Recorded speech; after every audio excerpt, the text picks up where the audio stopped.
The woman who recorded her own killer. The final clue that solved the case. Before you go, subscribe for more gripping crime stories, like for answers, and share your thoughts in the comments. Let's dive into true crime together. The apartment was silent, except for the faint hum of a traffic outside, and the muffled sound of footsteps in the hallway. It was late, nearly midnight, when Berkeley police officers forced open the door to a small one-bedroom unit that belonged to 30-year-old Alyx Herrmann. Inside, everything looked oddly normal.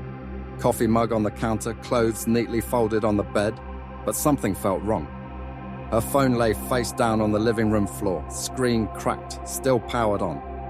The officers didn't know it yet, but inside that phone was the final clue that would unravel the horror behind Alyx's disappearance. For days, Alyx's family had begged police to check on her after she stopped answering calls. Friends said she'd been distant, scared, and quieter than usual. Her boyfriend, a man named Theo, told everyone she had gone to cool off after an argument. But the people who loved Alyx knew she would never just vanish. She had plans that weekend, and she'd never miss work without notice. Something terrible had happened, and soon, investigators would find proof that she knew it might. Before that night, Alyx had begun recording arguments on her phone. Small pieces of evidence she thought she might one day need.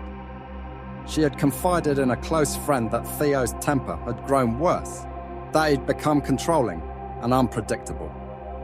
"If anything ever happens to me," she once said, "check my phone." Those words would echo in the minds of detectives weeks later. When police seized the device, they initially focused on her messages and call logs. But buried deep in her voice memos was an audio file time-stamped the night she vanished. The first few seconds sounded like background noise. Then came shouting, a door slamming, and Alyx's trembling voice begging, "Please stop." The recording captured every sound, every word of that horrifying night. Detectives listened in silence as the man's rage escalated, then faded into eerie quiet. That single file changed the entire investigation. Theo's calm facade began to crack when detectives confronted him. He denied everything, claiming Alyx was alive somewhere. But the phone told a different story. Investigators obtained a warrant and searched his home, turning over every inch of the property. Late one evening, under the glow of police floodlights, they uncovered something buried beneath the deck. Something that confirmed their worst fears. What they found there would make headlines across California and reveal that Alyx's courage had spoken from beyond the grave. The moment detectives lifted the tarp beneath Theo's deck, the night fell silent. A faint smell of decay filled the air as flashlights revealed what everyone had dreaded. A shallow grave, hastily dug and half covered with dirt and leaves. It was Alyx. The woman whose voice had been silenced days earlier now spoke louder than ever, through evidence she left behind. Officers stood frozen for a moment before calling in the forensic team. The home that once looked like a quiet suburban rental had now become a crime scene, drenched in betrayal and horror. News spread fast. By sunrise, the quiet neighborhood of South Berkeley was swarmed by police vehicles and reporters. Neighbors who once waved to Theo every morning just stood at their windows in disbelief. He had always seemed polite, the kind of man who mowed his lawn and smiled at strangers. But behind closed doors, a much darker story had unfolded. Investigators pieced together a timeline. The argument, the screams, the silence, and finally, the hurried burial just a few feet from his own back door. As detectives combed through Theo's home, they found signs of planning, cleaning supplies, recently purchased gloves, and traces of bleach on the floorboards. But the real breakthrough came when digital forensics examined his phone. They found messages sent to Alyx's friends after her death, written to make it seem like she was still alive. "I need time away," one message read. "Don't worry about me." The timestamps, however, matched the night after the murder. Theo had used her phone to fake her disappearance. It was a move that prosecutors would later call a killer's desperate cover-up. Meanwhile, Alyx's family gathered outside the police station, clinging to each other for strength. Her mother wept quietly, whispering that her daughter had always been strong, that even in death she had helped catch her own killer.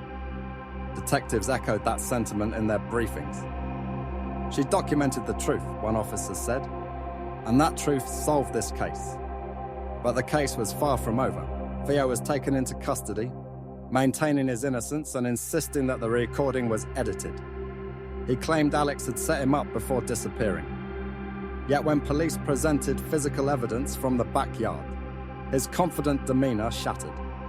As officers escorted him to the holding cell, he turned to them and said something that made every detective in the room stop cold. "I didn't bury her alone." Theo's chilling words, "I didn't bury her alone," hit the room like a thunderclap. Detectives exchanged stunned glances.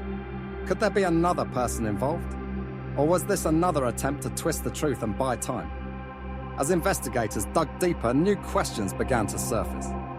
Surveillance footage from a nearby gas station the night of Alyx's disappearance showed Theo's car, but not alone. A shadowy figure appeared briefly on camera entering the passenger seat. The image was grainy, unclear, but enough to ignite a new wave of suspicion. Detectives began tracing every number in Theo's call history. That's when they found her, an acquaintance, a nurse named Mara Collins, a co-worker from the restaurant where Theo worked part-time. Text between them revealed late-night conversations about handling problems and starting fresh. When police brought Mara in for questioning, her calm, confident demeanor immediately stood out. But within hours, cracks began to form. Confronted with phone records and location data, she finally broke down. Mara admitted to driving Theo to Alyx's apartment that night, claiming he had told her Alyx just needed to talk. She waited in the car while he went inside, but when he returned, his hands were trembling and he told her not to ask questions. Her confession filled in the missing pieces. Theo had planned to make Alyx disappear quietly, hoping no one would suspect him if it had looked like she had left town. But when Alyx's secret recording surfaced, that plan collapsed. He had underestimated her courage and overestimated his control. The woman he tried to silence had left behind a voice so powerful it would dismantle his lies one by one. As the trial began, the courtroom was tense and silent. Prosecutors played the recovered audio, Alyx's trembling voice echoing through the speakers.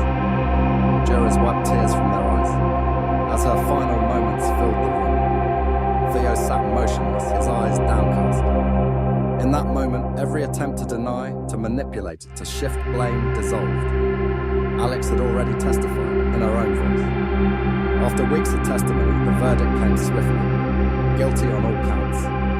Theo was sentenced to life in prison without parole, while Mara received a lesser sentence for aiding after the fact. Outside the courthouse, Alyx's mother addressed reporters through tears.